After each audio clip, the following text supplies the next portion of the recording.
the violence that we're experiencing now from the age group that we're experiencing from wasn't happening when I was a kid. There wasn't another kid killing another kid or shooting another kid or abusing another kid. There was some bullying, right? But the next day they were fighting because back then, gun wasn't something that everybody had. So we have to admit that the tools that these kids are learning to behave the way they're behaving, sometimes it's at home. Sometimes moms or dad are doing a great job. I don't think we want to talk about that. Well, I mean, sometimes it's at home. I don't think they want to talk about that. But it's real, right? Yeah. We have the students not talking to the teacher. Teachers not talking to the parents not talking to the principal not talking to administrator not talking to the police not talking to the judge not talking to the prosecutor not talking to the mayor not talking to the, so there's all these layers of people having all these ideas, right? But what I'm saying is that one of the things that happened when I was a kid, we talked about how a village raised a kid.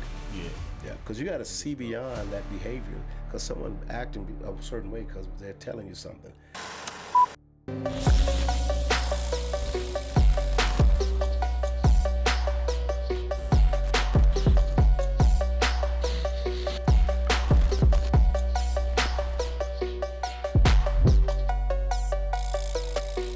Three, two, one, and action.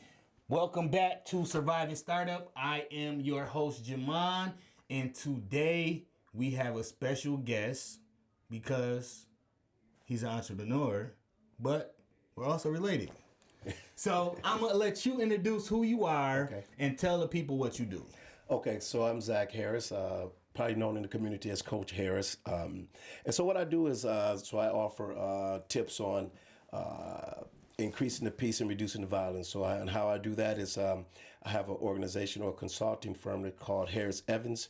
And what we do, we teach de-escalation, conflict resolution, crisis management, relationship building, and how to self-regulate your emotions. So when you're out of control and you're struggling a little bit and you have some challenges, we come in and try to show how you could choose the right behavior, make the right choice. And so that's what it's all about. Okay, so right now this month we're focusing on, of course you guys know, we're focusing on businesses and nonprofits that are focusing on exactly what you said, de-escalation, reducing gun violence. I jumped in kind of quick, so I'm gonna do a little check real quick. Did we get the recording going on time? Yes. All right, so we good. Y'all know how we do here. Hey, things happen. So, with that being said, who is the audience or who are the people, the age group and the people that you are actually teaching this to? Okay, so that's a good question. So I'll go back a little bit first. So I'm certified in what we call MAT, and MAT is a certification for de-escalation and conflict resolution and crisis management, and also physical management, and that's spelled MANDT.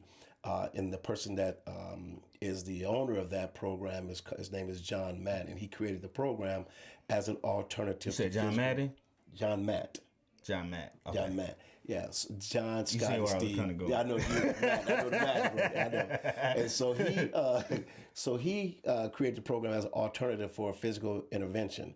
And so we thought he felt like physical intervention was maybe too physical. So he wanted to come up with something that was more supportive. And so so now when you say that, he wanted to come up with something to take the place of physical intervention. You got it. Like, what do you mean exactly by that? So he wants to focus. So you have some physical interventions that focus on the actual physical touch. How do you restrain someone from movement, right? And so in the midst of a conflict. You got it. So what Matt does is they say, how do we de-escalate and communicate and build a relationship as quick as possible to help the person support themselves. And so that's the difference between most programs. This program here says, I'll teach you skills on how to support yourself when you're out of control, when you are upset, and when you are escalating. We'll give you tips on that. We'll help you walk through that to bring you back down to baseline. Whereas some interventions are 1, 2, 3 and prance on someone. Yeah. Right? And then the other thing is we have to actually physically support someone. We don't do a basket wrap, we do a side body hug. And once someone is on the floor, in supine position, we let them go when they hit the floor. So to say all that is to say that the population that we reach are actually the MAT certification is for anyone. It works on anyone, anywhere, anytime. But the population that I work with are the people that's in elementary, middle school, and high school. And then like what kind of like I think it's kind of important to paint the big picture of like what kind of communities are we in with this, because when you're describing that, I'm thinking like, yo, where are you at where you have to physically take somebody down to the ground? You made it sound good though. Yeah, I tried you made it sound real good. I tried to make it through that. Yeah. So okay, so I won't use any of the school names, but I mean, I'm sure that on your podcast and also watching the news, you guys have seen where some schools have had some shootings and some kids have had guns in the schools. And so those are the schools that I would walk in. And I would walk in and I would not only teach the student how gun violence is dangerous and how handling guns is dangerous and having a gun is could lead to a dangerous situation or a violent situation, but I also educate the teachers. I also educate the school itself. What I used to do and what most of us do, most of our mentoring, so what I really do, I just call it mentoring because it's actually helping that student survive and giving that someone a life coach or a guiding star. So what most of us have done is focus on the adolescent or the scholars, and what we haven't done is given the parents enough education or given the teachers enough re-entry back into the classroom education. I've seen where I've de-escalated a kid who was in trouble, walking back to the classroom, the teacher said, "Oh, you're back again?" And he's right back up at the on the crisis. Because of the reaction. Yeah, he's right back up the crisis cycle.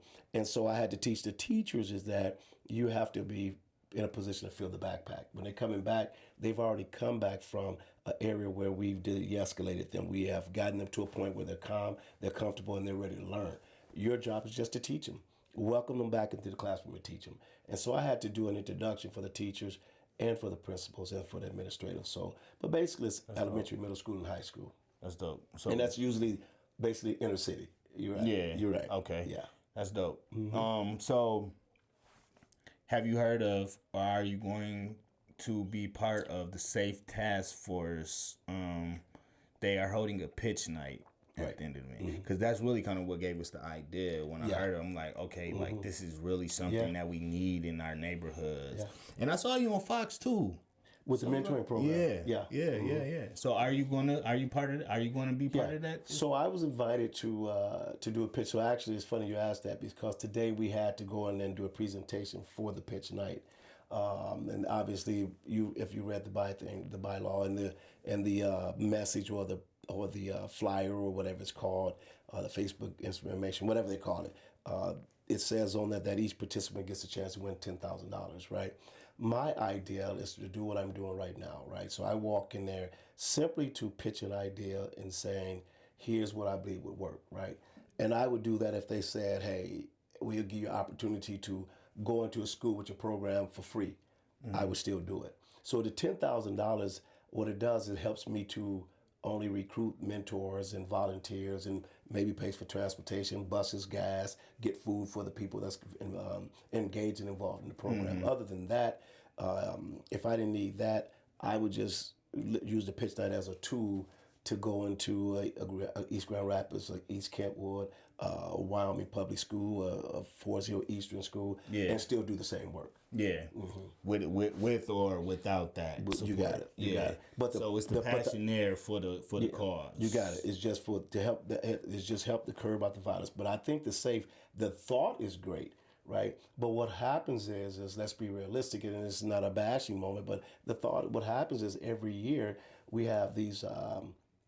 I think the pitch night is great in terms of what the message is, right? Stopping violence, bringing more peace, and curving out the teenagers and the youth who are engaging in that and hitting that age group from 12 to 24. We know that's important, it's impactful. I think what happens is I think we get caught up in a lot of programs that for the most part may not work. I mean, you get a basketball program, and then I'm a basketball coach, right? Yeah, we're going to have to dive into that. Yeah, so I've been coaching for years, and so, but I always... Pull your mic up a little bit. Okay. I've been coaching for years. No, I got you. Go ahead. You can keep going. Okay. I've been coaching for years, and one of the things that I've always said is, tell me how playing basketball helped me not get in trouble, but that's because I had parents that said if you want to play basketball, you can't get in trouble. So it wasn't the basketball alone, right? It was the basketball, then it was the mentorship, it was relationships, it was a community, it was all those things. And so what happens is we're finding that we're awarding some of the money to the basketball ideas, right? After school basketball, because the thought was originally, let's give these kids somewhere to go, right? But what we forgot is that we had to learn what do kids do and what are kids about. Kids are not looking for a place to go. They know where to go. That's how they're getting in trouble. They know they could go up to the park and play basketball if they wanted to, but trouble is a little more attractive to them. So we have to figure out how do we engage them in an environment or a thought that keeps them from looking for those things that we know would cause them to create violence in our communities. So we need to flip that a little bit. Dope.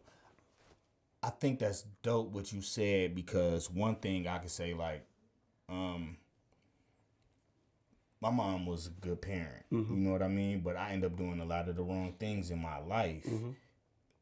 I think it's a valid point that sometimes giving kids, sometimes it was, let me put it like this.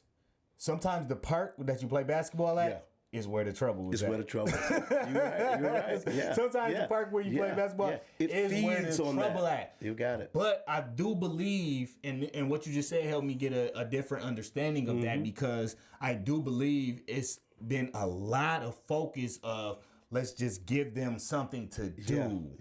And I think that is very helpful, because one of the things that helped me expand my mind in the midst of me still ended up going and doing a lot of the wrong things in the streets was the fact that my mom put me in a lot of different programs. It gave me something to do, but more than what it did was gave me something to do. It was something that was able to open my mind to other things, because we traveled, we did different things. People bought me books, and I read some of them, and I might have threw them away at a certain point, but I still had those seeds sown in that thing where I didn't just see the inner city in Grand Rapids. You know what I mean? So it was kind of more than just putting me in something. So I get what you're saying. It's more than just giving kids something to do. It's those other layers. Because we all know that, like what you said, the parks are available 24 hours a day. We know that. And also what you said is that we know some of the predators and the threats and the dangers and the bullies and the gun violence and the recruiters of our young men are at those places, right?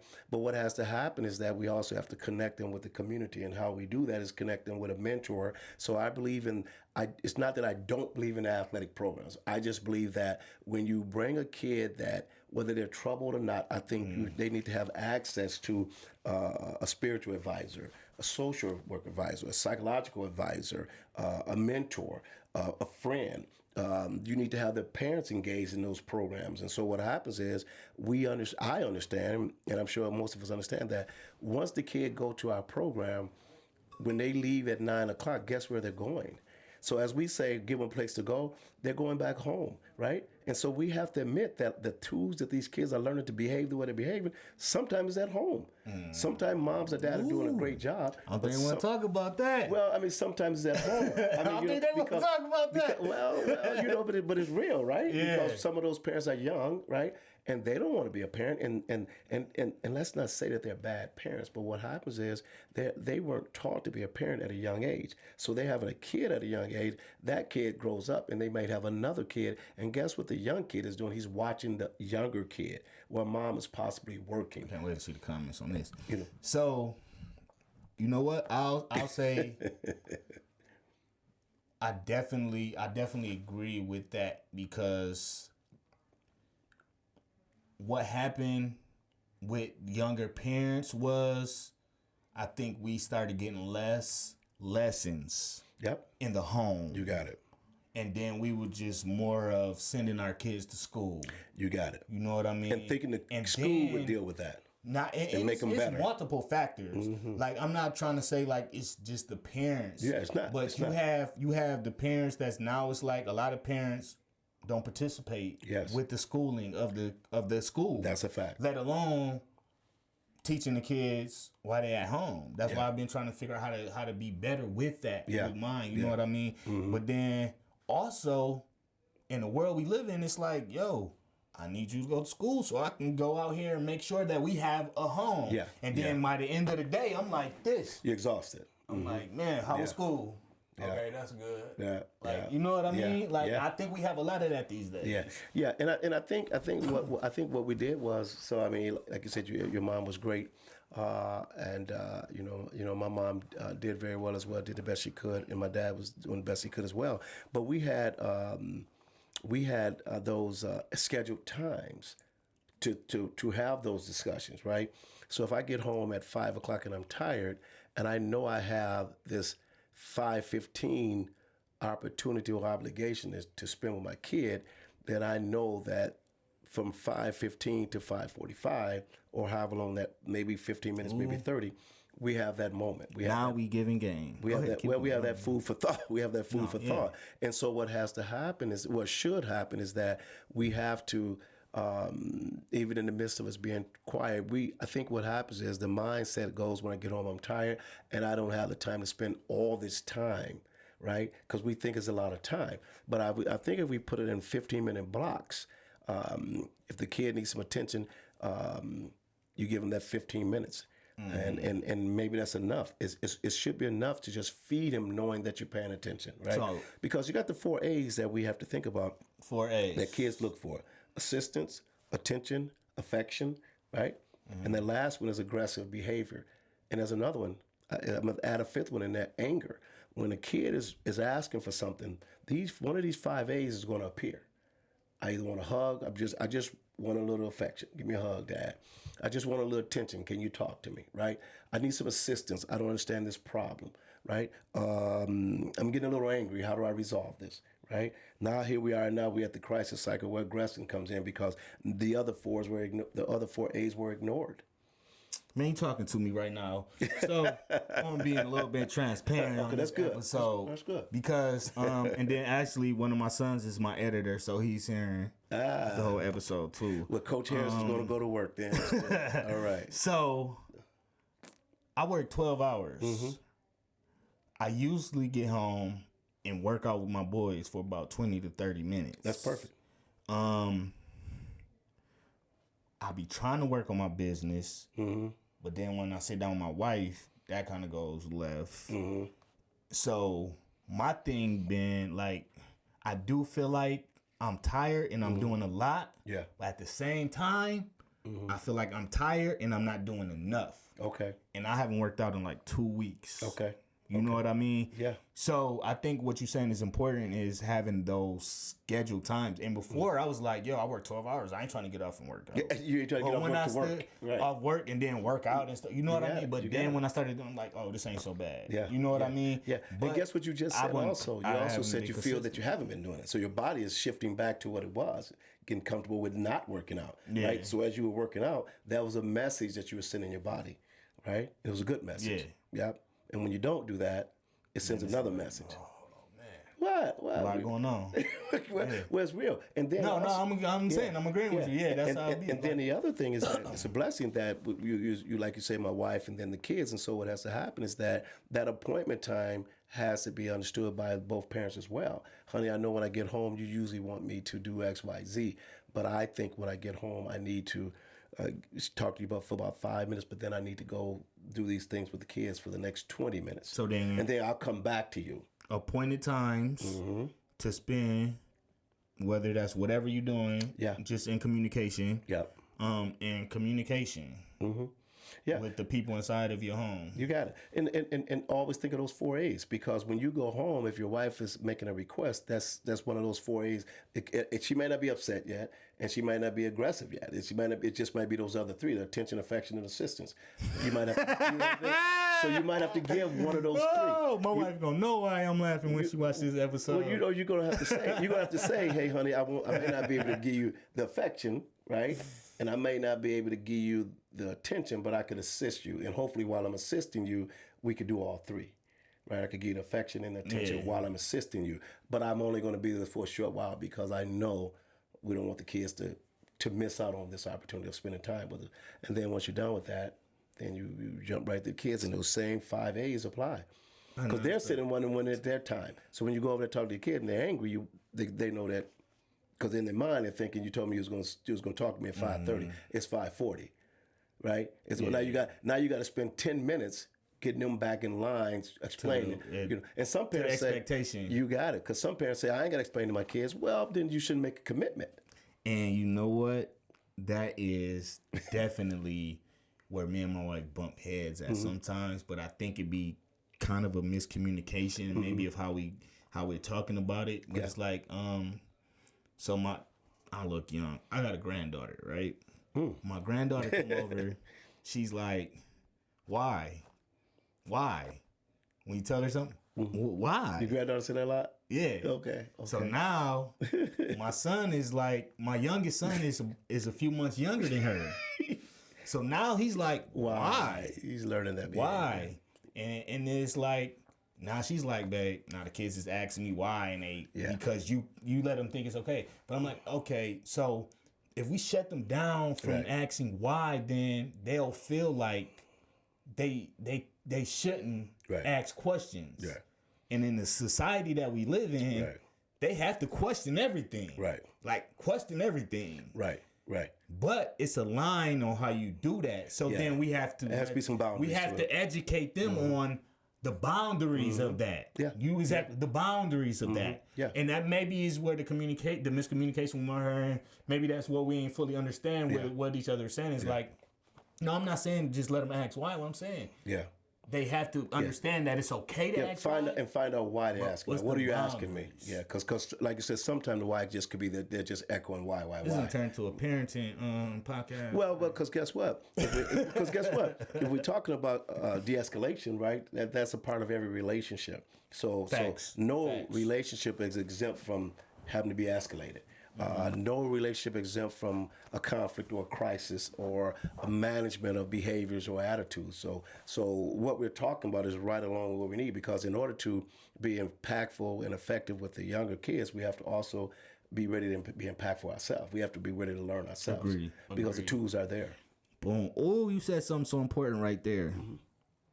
We have to be ready and able to learn ourselves. Yeah. I've been on the path lately. I've been trying to learn how to be better at giving them the things that they need mentally, as well as like learning how to adjust to how I was raised. That maybe that's not the best thing. Yeah. Like, I don't think we should just say, oh, the older generation was just too harsh. Let's get rid of all of that. No, but it's some stuff that worked, some stuff that didn't. Some stuff was needed. And and then too, when we let's not spend too much time on that, but we have to understand with that, our parents came from a different generation. You got it. And with their grandparents raised them a certain way, because a black man could go outside and die from making a wrong move. So it's like, they had to teach differently. And pain is no teacher like pain. No, it's not. Trauma will teach you that. And so it's funny. I hear you say that, because when you say, like, when we go through the evolution, right, and we go through this transition of centuries and our parents and grandparents, and so that transition is amazing, because the violence that we're experiencing now from the age group that we're experiencing from wasn't happening when I was a kid. There wasn't another kid killing another kid or shooting another kid or abusing another kid. There was some bullying, right? But the next day they were fighting, because back then, gun wasn't something that everybody had. Gun wasn't something that was accessible to everyone. So things were different then. People were fighting and not shooting. And then the paradigm shifted to this violence. I always say this cowardness violence, because that's it. Because you don't have to shoot to resolve. You don't. I mean, some situations require. It's the easy way out. You got it, because some situations require that. It does, yeah. And so what has to happen is that, as we're talking about this de-escalation and conflict and crisis, we also have to talk about how do we educate that gun violence thing, and how do we connect with the community officers and community agencies, community criminal justice system, the community judges and polices and attorneys and prosecutors. How do we connect with them to say, you guys need to look for the sign as well?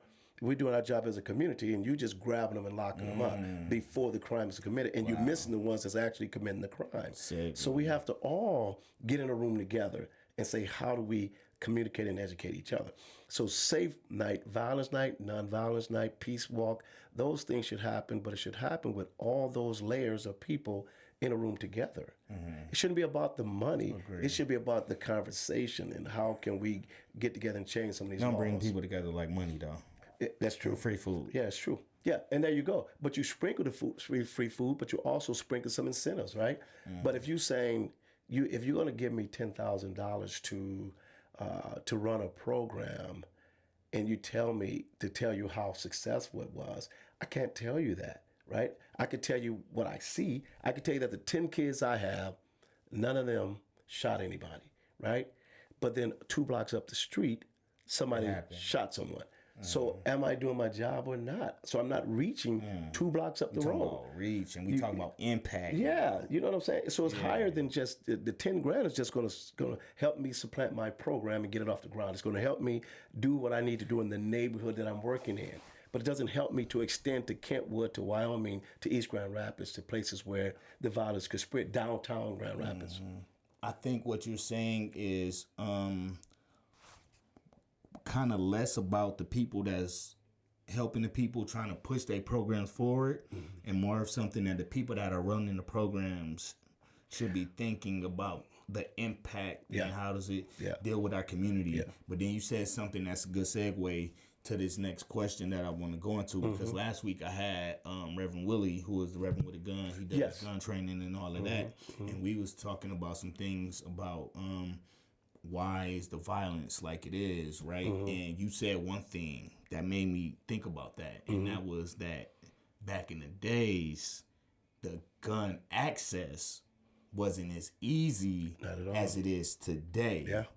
Why do you think the violence is where it is at today?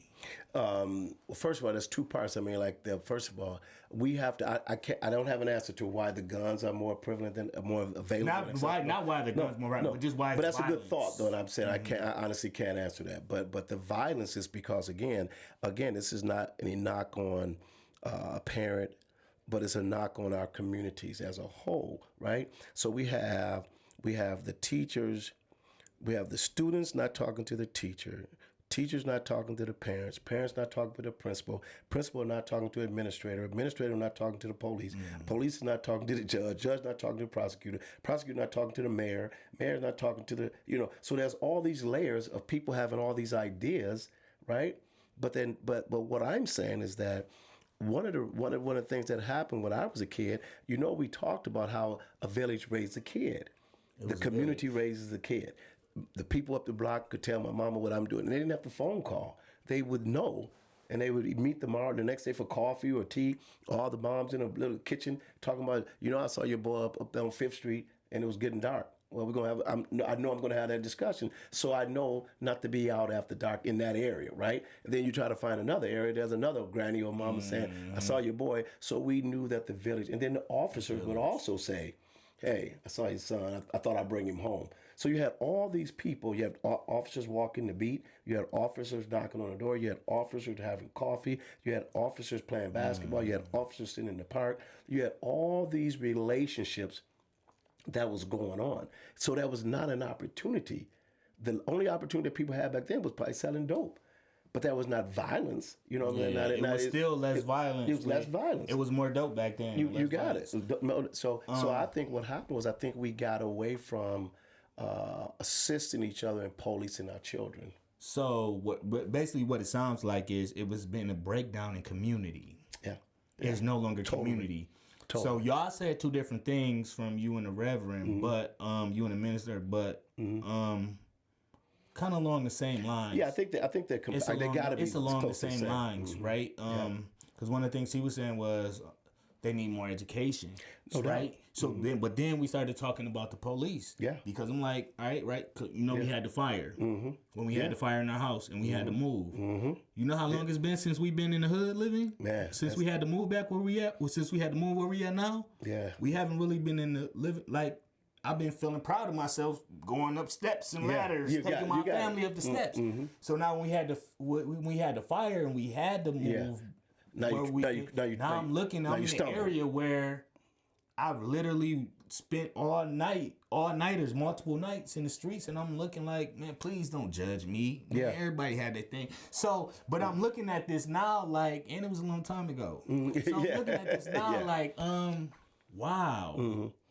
Like, this is really where I thought about it before, but now I'm in the midst of it. It's like, yo, this is where I came from. That's where you came from, yeah. And it kind of showed me, God was kind of showing me like, yo, like, it's because you're not just supposed to leave and just forget about everything. I was going to say that. So we have the people that leave and forget about that area. You got it. But then one of my thing is like, yo, when I see the police, I'm getting pulled over for minuscule things and getting treated like a criminal. Yeah. I'm riding through my neighborhood and the police is looking around like they looking for people to do the wrong thing. Yeah. You're right. I'll get pulled over for outright and they trying to find drugs. Yeah, you're right.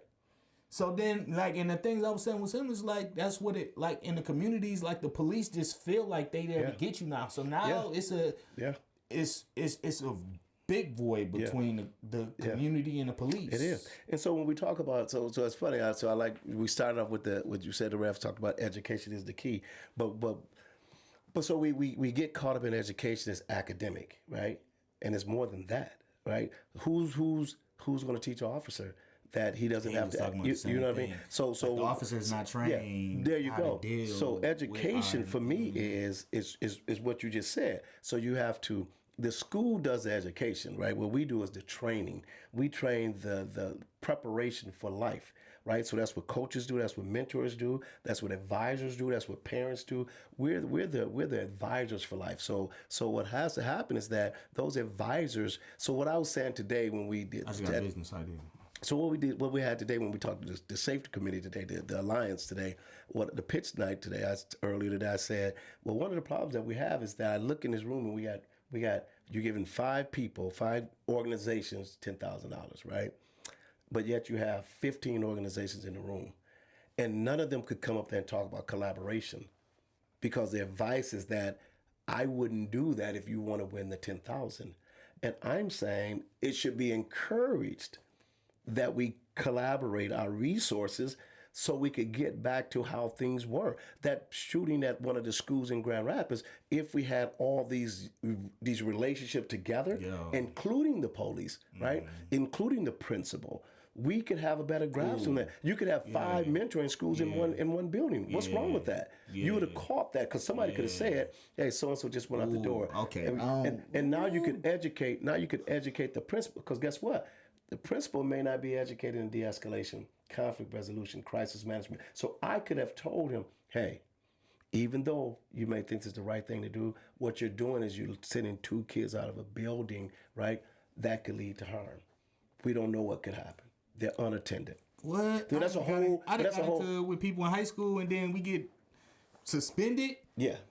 Like, we're leaving the school. Like, bro, I'm about to see you. Yeah, you know what I'm saying? I'm about to see you. It's on, baby. You know what I'm saying? So maybe not a smart idea, but what I'm saying though, so not to critique or criticize the principle itself, but what I'm saying is that we see the problem. It's a problem. Right, if you had these pieces in place, right, you I believe that it would decrease a lot of that, because the opportunity would decrease.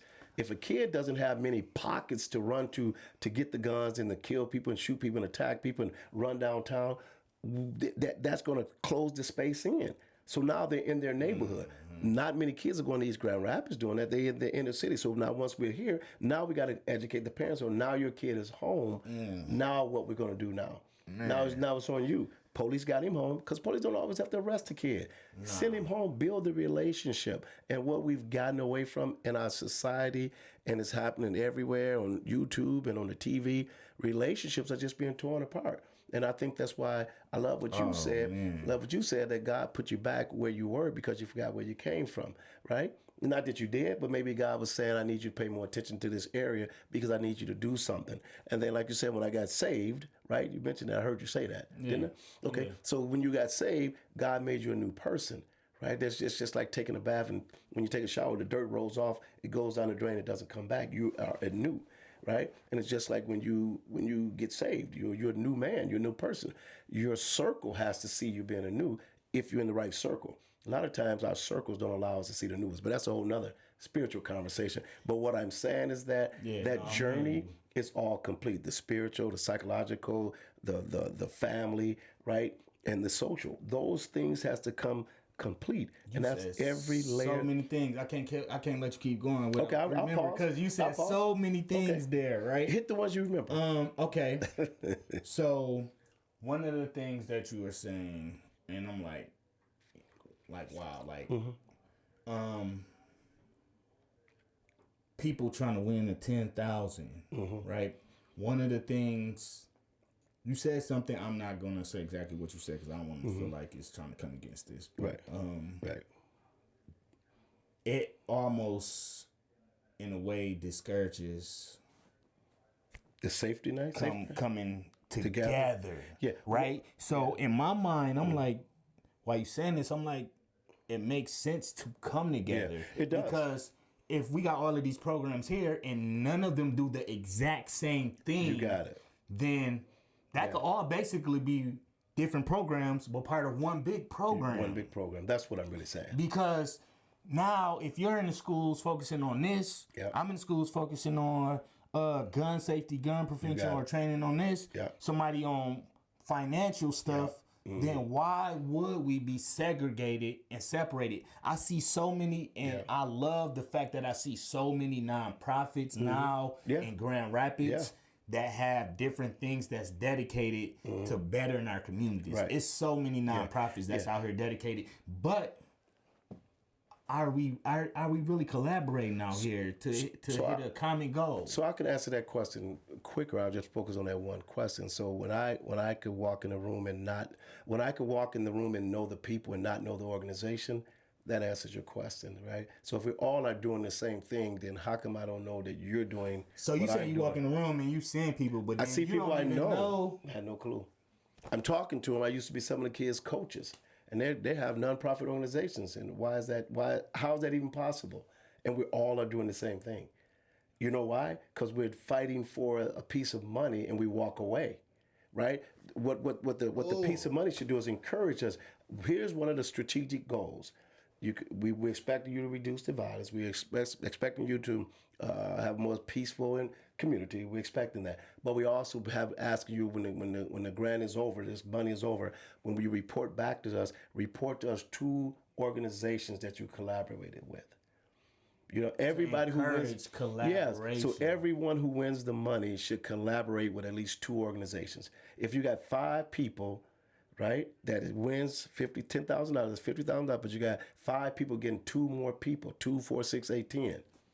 That's more people, and everybody grows. More reach. Yes. More education. Yeah. For the kids. Yes. Okay. I had somebody the other day. I was in a meeting. They said, "Hey, I noticed you're in all these schools. Somebody from Urban League. They said, I've been trying to get into school for a while. Can you help me?" And I said, "Yeah." I took the business card. I said how we could do this. I said I'll do the one-on-ones during the day, and then you could do the groups after school. And that's how we ended up doing it.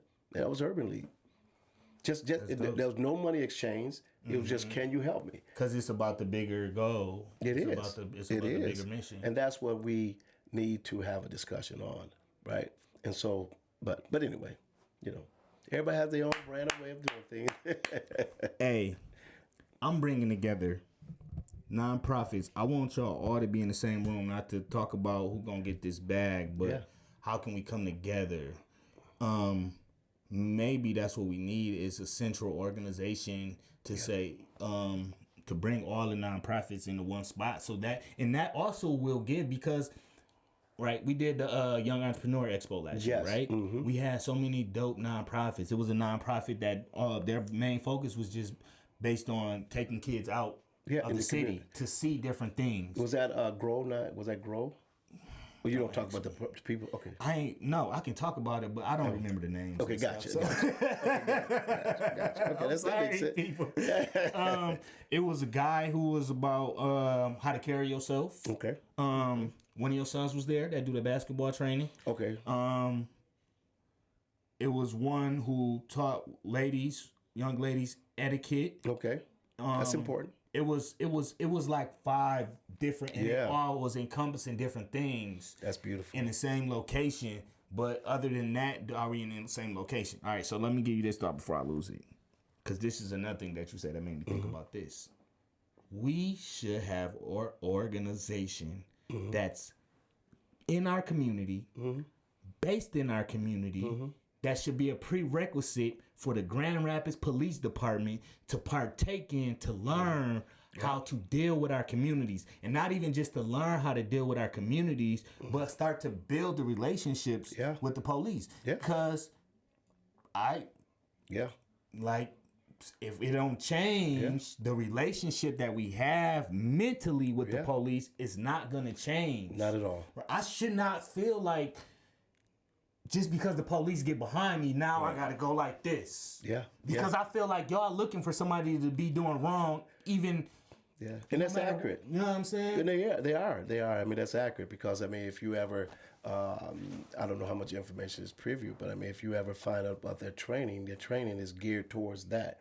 It's not shoot to kill. They taught to shoot to kill. And to go home. Yeah. And de-escalation and conflict resolution is only maybe 5 to 8% of their training. But then even with that, you're not being taught about that in that environment. You're not at all. So you don't understand, like, me and you could just be emotional about a situation, and you being from a whole different neighborhood, you might think we about to kill each other. You got it. But no, we about to we about to go sit down and eat together after this. You know what I'm saying? And laugh together. We just kicking and talk together. Yeah. But sometimes we just get like that as in our community. And guess what that does? We're right back to those 4 A's, and guess what that does? We're just talking, we kicking with each other, giving each other some attention, some dap, got some affection going, right? I might need a $5 from you, we give some assistance, but then here comes somebody that interjects something negative, and now we're up to the aggressive part. Now we're angry about something, and we were just chilling. And that's what happens, right? And so what needs to happen with that going back to the de-escalation piece,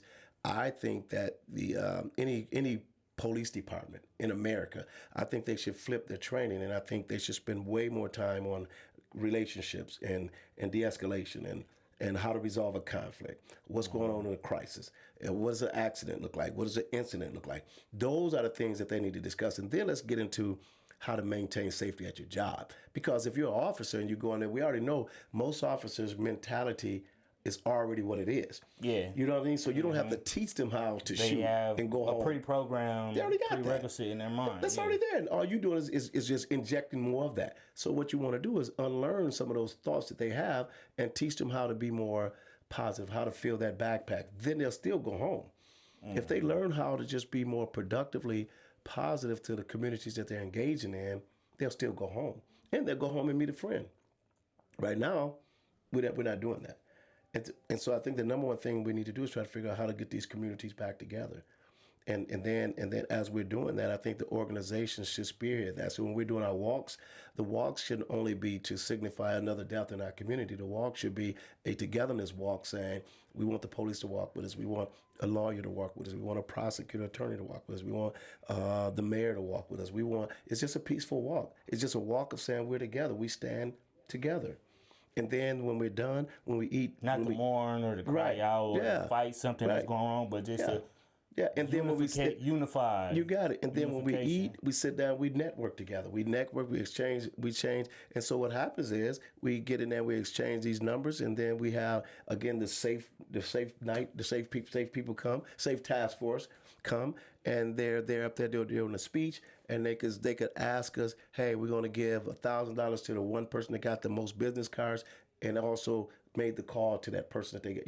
Make it fun. Make collaboration. Yeah. And this encouraging collaboration. Yeah, because if the programs, here's the thing. If the programs, one of the things that was said to me today. I feel like we just came up with a blueprint. So one of the things that was said to me today, they said, well, Coach Harris, you said this a while ago about the mentoring thing. And so if you've been doing this mentoring thing so a while, why do you need the money? I said, but that's my point. Everyone in here has a business already. Everyone in here has a business. So you can say that to all of us. So somehow you determine who to give the money to, right? I'm saying if you're going to do that, I could incentivize a person to volunteer by giving them a couple dollars, a gift card, $100 to volunteer for the whole month, 1 hour for a month, 2 hours for a month, I could incentivize them, right? But then I could go to Better Than Yesterday, and we could talk about his 10,000, and we could say, okay, now we can get more volunteers. You could use I'm done with my volunteers. It's my season. You could use the same volunteers, and we keep going and keep going and keep going. And that person that's been a mentor or volunteer is getting paid every month throughout the year by all these organizations. He's just popping around. You got 100 people. You got 100 volunteers all over Grand Rapids. It's not that hard to do. You just basically set out a blueprint on really impact. Like not winning a grant for furthering or continuing or growing, but like what you just said would be so impactful. Everything from a unification walk. And that unification walk be spearheaded by all of the different nonprofits in the community that's doing things for the community. You got it. You have Urban League. Urban League has Cure Violence. They do. Yeah. Mentoring. It's one that I see. I don't remember the young lady's Infinity. name. Mirror. Infinity. I don't know what that is. Okay, that's mentoring. But that's mentoring. You have one called Parents and Children Connecting. Yeah. Focusing on parents and children building relationships. Yeah. The list is almost endless. Yeah, it is. It is. You have ones that's focusing on people who getting out of prison. Yes. Yes. Back into the community. The prison reform. Yes. Prison reform. Yeah. Like we have. No other nonprofits really need to be formed. Like we have every nonprofit that we do have need. We do have it. And for our community. Yeah. The city should say, instead of pitching your idea, we already know you have an idea. What we're going to do is this is how we're going to disperse the money to those organizations that are doing it. You don't base it on the number that one person is doing, but you base it on how well we all can work together to decrease their violence. Because I can't stop 12 kids from doing something when I'm not connected to them, but you might be connected to them. And I could call you and say, hey, I saw one of your kids. I could tell you that. Hey, I saw one of your kids that go to your after school program, man, because I've been to your after school program. You've come to my day program. It's not that hard to achieve. But what we're doing is we're making relationship competitive. We're making doing the right thing a money-making business. Oh, right? yeah, you're right. Yeah. We didn't get paid in the 60s, 70s, 80s to build a community. We didn't get paid to be mentors. There was a volunteering service that people volunteered. They didn't get paid for that. They got incentive. Sometimes the person would buy them food, buy them lunch, give them a gift card, but they were eager to donate their time. So don't get it twisted. Yeah. We're not saying that this pitch night shouldn't be done. It's not. It's a great thing. It's a great thing. It's an awesome thing. Yeah, it is. It's an awesome event. Disclaimer, that's an awesome thing. Yep. What we're saying is that I'm gonna keep it real, because you said this is what the city should do, but it's gonna take us. Yes. Because they don't live in our community. Yeah, plus the city's doing the right thing. So I'm not saying that the city's doing wrong by giving the money away. Now my thing that I'm saying is, all right, we have all of these nonprofits. Yep. May be connected to one other one or something like that. Why are we not all connected? There we go. Because if we're all connected, imagine a difference that we can make in our community overnight. So much faster. Overnight. And so I'm glad that for the listeners who hear this, and for Safe Task Force hear this, or the participants, if they hear this, I want them to understand is that I'm not saying don't pitch. You should pitch, because it's beneficial to your program. But what I'm saying is that maybe Safe Task Force should add an incentive on that and saying, I'm expecting you to collaborate with two other organizations in the community that's trying to reduce the violence and increase the peace in our communities.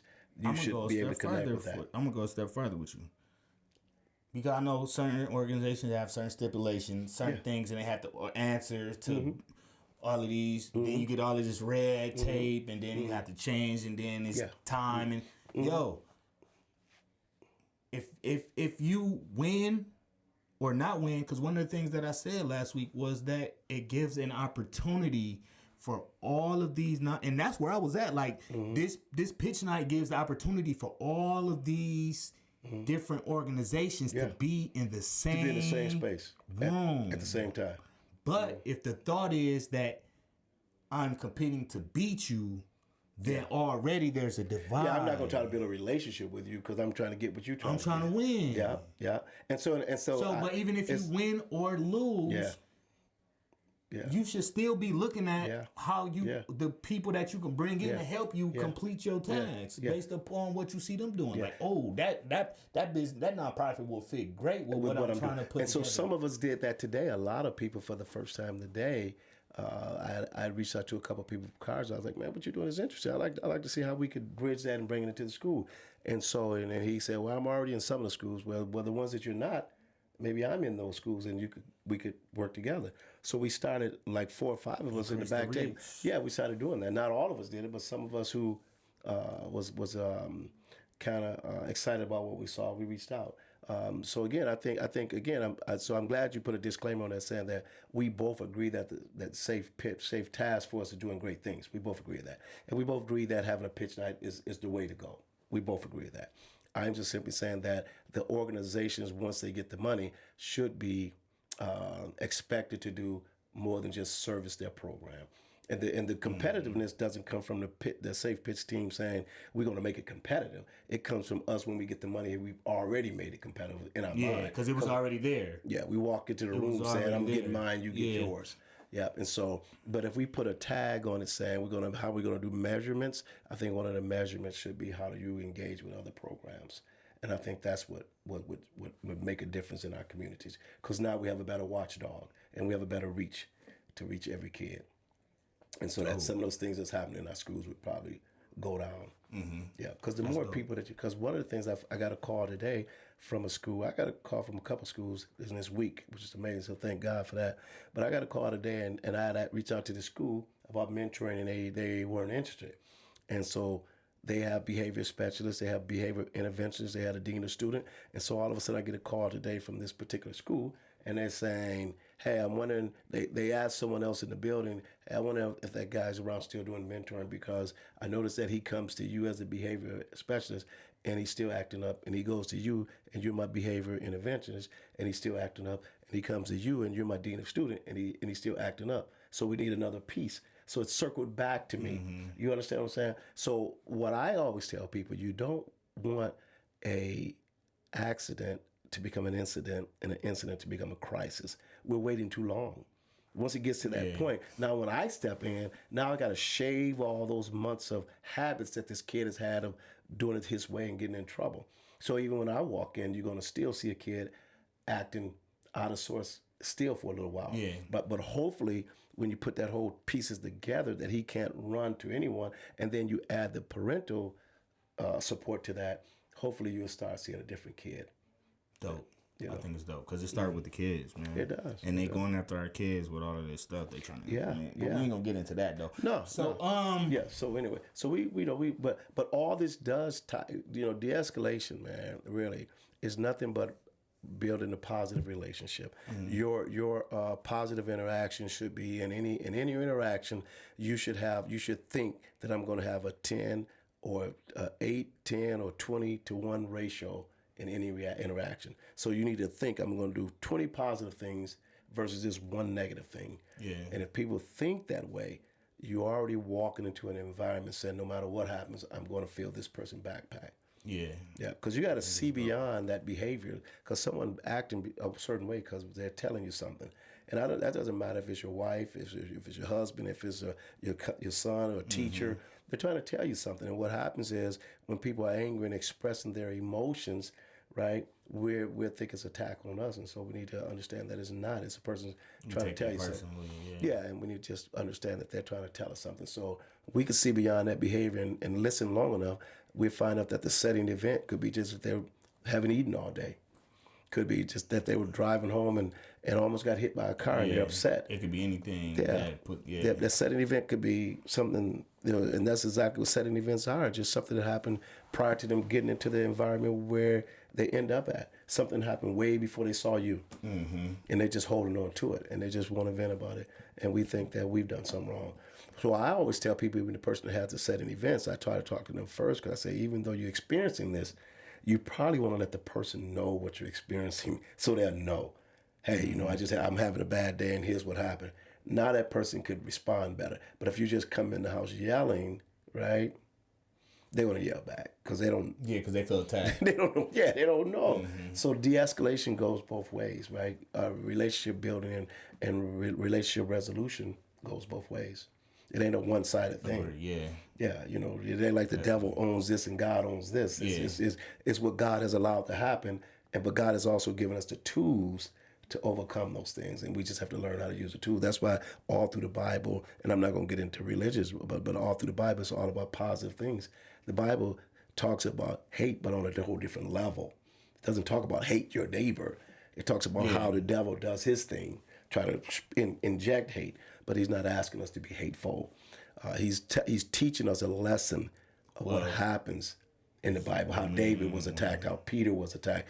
I think Peter or Paul, one of them was attacked by his brothers. They're talking about those things, how they thought David was too small to, to be a triumphant over the giant, because he was too small in structure. He was a tiny little thing. He had no confidence, or at least they didn't have any in him. But God filled his backpack up. It was enough for God to fill his backpack up to give him confidence to be a conqueror. And so that's what we have to do. We have to learn how to fill people's backpacks up, even in the midst of them being a criminal. Okay, so then as we close, then how can we fill the backpacks of those around us, especially the younger generation? Okay, I think one of the things is that we talked about it great. I think keep. I'm going to do this again. I'm going to do an advertisement. I think keep something like safe pitch night, safe task force intact. Keep some of those other enforcement agencies intact. But what we have to do is collaborate our efforts together. When there's a kid that's on the police's radar, right? The police need to have a relationship with an organization out there to let them know, hey, little Zach, I know he's one of yours. He's on our radar. And, you probably want to talk to him before you get in trouble. Boys and Girls Club could talk to him and say, okay, oh, wow, he's no longer with us. He's with Harris Evans. They talk to me. He's no longer with me, but he's with Urban League. But what happens is there's a chain that's going to, he gets to the right person, and then they'll intervene and say, let's have a discussion. Let's intervene and do an intervention with this kid before he goes down this road. And it might be as simple as saying, hey, dude, what's going on? Hey, the police said that you're about to get into some trouble. Let's talk about it. And it might just be enough to derail that, because it shows somebody care. What happens is when these kids start thinking about the danger, and then they get they just like anything else, and someone is just hungry for something that they just feel like they got to have. Once they get the hunger in there, they're going to achieve that. And so we have to catch them before that hunger gets there. And I think all these agencies that's out there, we need to figure out how we could collaborate. So I think your ideal of having all of us, maybe not in this room, but maybe having this podcast somewhere else, Martin Luther King Park, and we're sitting there, and all agencies who does any type of community support are all invited. And then you could just be the narrator, and you just throw out questions to us, and we all would talk, because we need to get in the room and like talk. A panel, we need a panel on this. Because we need to be in a room where we're not in a position to compete. We need to be in a room where we're in a room to support each other. And solve problems. Because that's what's happening right now. Definitely, kids need to be a part of that discussion. Yes, you're right. Kids and parents, because the parents could be the audience, right? Just like you see a debate. I mean, all of us could be up here talking, and the kids and parents could be invited. We'll find a gym, and instead of hosting because I believe that. And again, I'm a basketball coach, so I don't want people out there to think that this dude's a basketball coach, but he's bashing activities. I'm not. But what I'm saying is, what's more impactful is a combination of those things. So if we could get, community, and we get these parents in the gym and the kids in the gym, we could have a discussion that's just going to be as strong as a basketball game. Send them home with some knowledge. Yeah, and it came full circle, because one of the things you said, why has it gotten here, is because basically a breakdown of community. Yes. So now we focusing on the de-escalation and all of these things, but there is no focus on building back up Yes. the community. You got it. That's the piece that's missing. And I think if we could do that, I think we'll start seeing a shift in some of this anger and aggressive behavior and some of this violence that's occurring. I think once we collaborate together.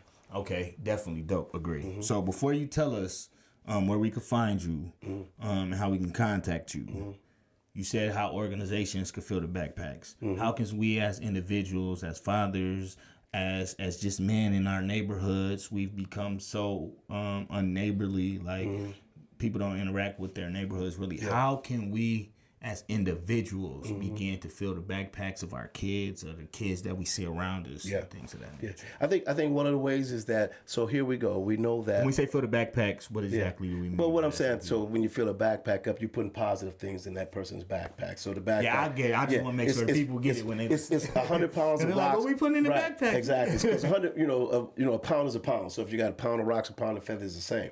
But the pound of feathers just feel better, right? So I would rather see us put some positive things in place, because I could carry the good things you say about me much better than I could carry So the are you bad. saying just basically giving young people affirmation? You got and a 10 to 1, 8 to 1, 12 to 1, 20 to 1 ratio of saying, if they messed up, let's go all the things that they could have done right. Because if I'm trying to help you, let's acknowledge, hey, thanks, thanks for trying to help me. Thanks for sweeping the floor. Thanks for this. You did a great job. Hey, thanks. Your homework looks good.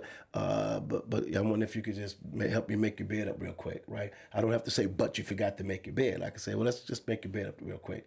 Now we're working together. You're still getting the job done, and they might do most of the work. You're probably just standing there, and they might even notice that you didn't do it with them.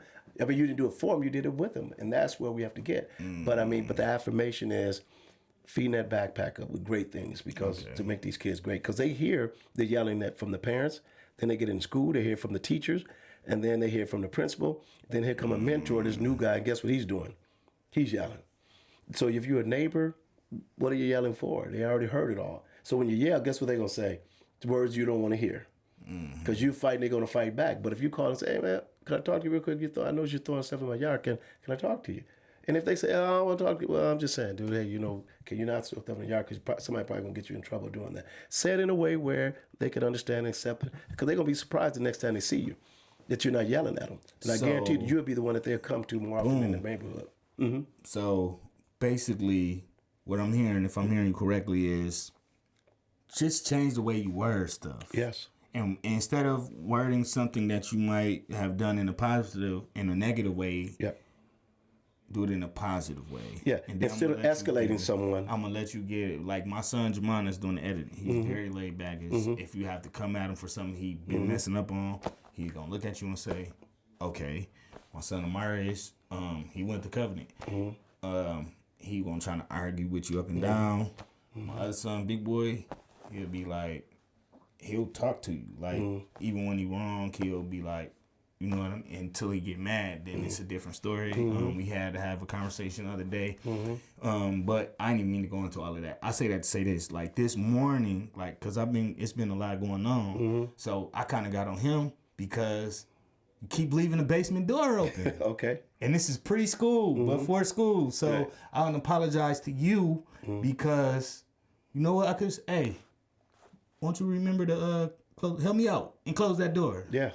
Yeah. And try to make sure you keep it closed instead of you keep doing this or you keep I think that the way that we word things to our children could be, you could say the same exact thing, but word it in a more positive light. Got it. So tell us where we can find you at. So Harris Evans could be found at, you can find me at, first of all, I use my own cell phone number, so they could call me at 616-309-5346, or they could reach me at ZVH. Okay, understand that. My email is podcast is not necessarily just episode, but the podcast is gonna blow up. So you might have people calling you. That's fine. Like 5 years from now. That's fine.